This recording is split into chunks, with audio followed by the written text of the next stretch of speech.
Rounds from Black Film and TV talking to Shazad regarding the film Profile. Obviously, I've seen you on TV and in a few films. And so what goes into saying yes to taking on this project? Well, yeah, I mean, it was 4 years ago when I first auditioned. I think I was very apprehensive at the start. I was like, what do I really want to take on? Even just touching that word terrorism or terrorist, and it was I was quite scared, and I was an out of work actor at the time, and it was sort of goes to show the state of what was out there at the time.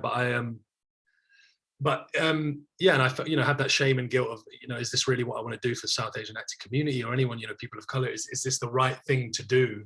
And I still don't think it is. But the thing that swayed me was that it was a very specific story, and it was Anna's true story, and we got to see her Skype conversations with this guy. So it wasn't someone else's idea of what a terrorist might say or what, and they weren't trying to change my performance in any way. I could sort of build it from scratch with them. And for me, it was more about the love story between them, because you don't see what this guy gets up to really, beyond that. It's more about this cat and mouse thing between these two people. It's a very specific thing, and it was true. So it was, they were the kind of things, yeah. And then obviously when you take on a role like this and it's disturbing, but at the end of the day, it's a true story, but you also have to do your own research. What kind of research did you do in order to play this role the way it's played? Well, first of all, yeah, so we started with this. I mean, I got to see in the book, you see their Skype conversations, exactly the words they said to us. So you can see you begin to see the patterns of either his seduction technique or his true, just what they said to each other. And that's a great starting point. And then we were given, there was 2 videos I was given that were from Anna of the actual guy, 2 or 3 videos, I think. And even that footage, just seeing how this guy held himself, we matched one of the shots in the film where he holds the machine gun. Even that is one of the key building blocks to how you can see how this guy behaves. And then it was about adding your own thing, writing your own scenes, making, developing that charm, how you might play it. And then it was, what scenes we wanted to sort of add in as well. So I think they were the key starting points to how you start building this kind of character, and then you add your own, give it your own twist, I suppose. You go in there knowing that this guy is a terrorist, but at the same time you say to yourself, well, there's got to be a sense of decency in every human being, and you try to find that, as opposed to seeing this film play itself out, thinking the worst. What did you get out from this character that you're playing? I suppose, it was the start of exactly what you said, finding the decency, not judging your character straight away. You have to start from a point of where he would have come from, why he even, why do these people even go over there? How the brain suddenly gets seduced by that idea, or what happened to him, which is why we needed that sort of candy shop scene, or any scene where he sort of yearns for back home. And I think we were trying to humanize him in some way, which yeah, exactly that, just giving it that sort of human quality. Yeah. And then it's Timur. Timur has obviously been doing this format for some time now, and it's never easy, especially for an actor. You're like, oh, this is what I'm going to do. You have no scenes with anyone else, at least of the principal cast.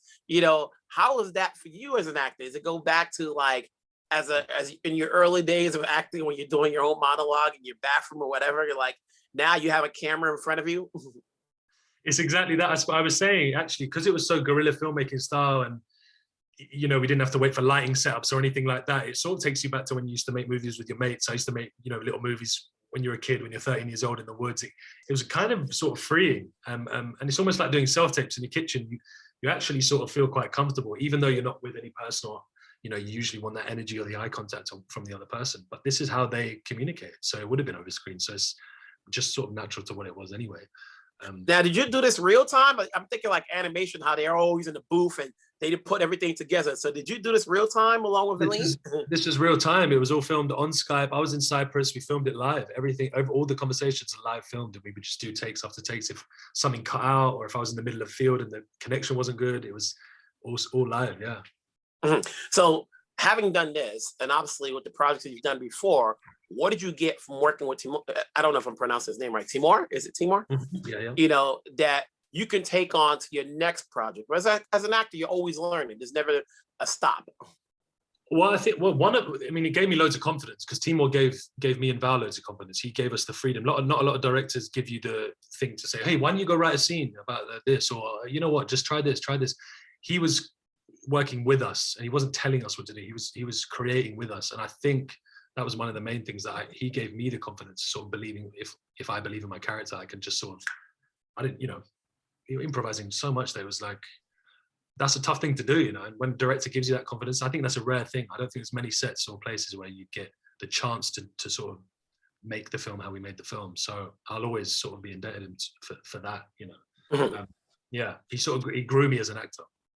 And then once the movie was done, is this the type of movie you can walk away for? Like, oh, it's just a project I done. But especially when you see it still occurs in real life, you just don't hear it every day, but it's happening in somebody. You know, like how do you walk away from it, or do you not walk away from it? I think there's always something that stays with you from every single thing you do. There's always an imprint left artistically. There's always something you remember. There's always something you go back to. I mean, even if I meet up with Val, we'll just have, or the Skype ring, you know, and now I can't listen to a Skype beep, beep, beep without having some kind of flashback to that moment. So it always stays with you in some way. But I suppose that we're quite nomadic tribe actors, you know, we can move on. That's what we do. We hop onto the next thing and we keep the old thing with us, and then we move on to the next thing. And I think that's the way it works for us.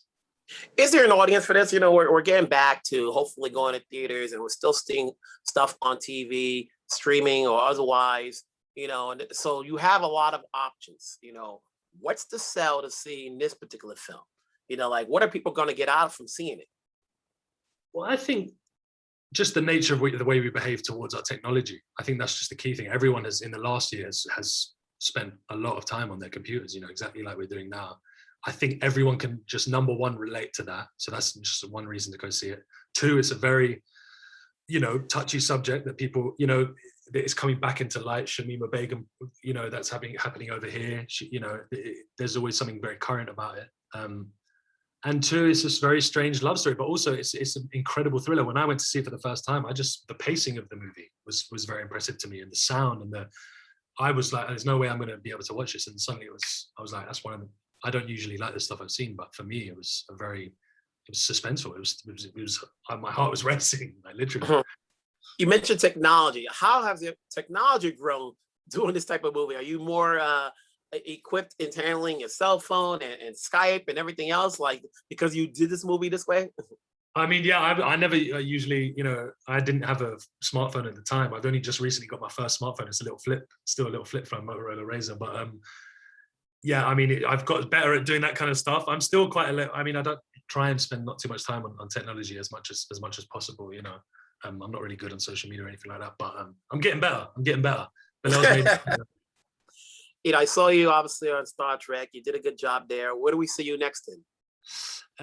Next up, I've got there's a BBC sort of period drama, BBC and Amazon, The Pursuit of Love, which is based on a Nancy Mitford novel with Lily James, Emily Beecham, Dominic West, Andrew Scott, of great British actors. And then Falling for Figaro, which is sort of like an opera rom-com with Danielle MacDonald from Patty Cakes and Joanna Lumley and Hugh Skinner. And then later on in the year, maybe December or next year, there's What's Love Got to Do with It, which is with Lily James again. She's a good friend of mine, but we did a film together about arranged marriages, rom-com, working title. Shekhar Kapoor, the guy who did the first Elizabeth and Four Feathers, and Jemima Khan, who wrote it. So yeah, some stuff coming out. So that's good. It's good to know that you are working, you know. Great. It's like, so we're going to see more of you. We'll hear from more of you. You know, it's good talking to you about this movie. Let's hope it gets its audience, and then we'll be ready to see you in your next project. Thank you, Wilson. Appreciate it, man. Have a good one. See you. Take care.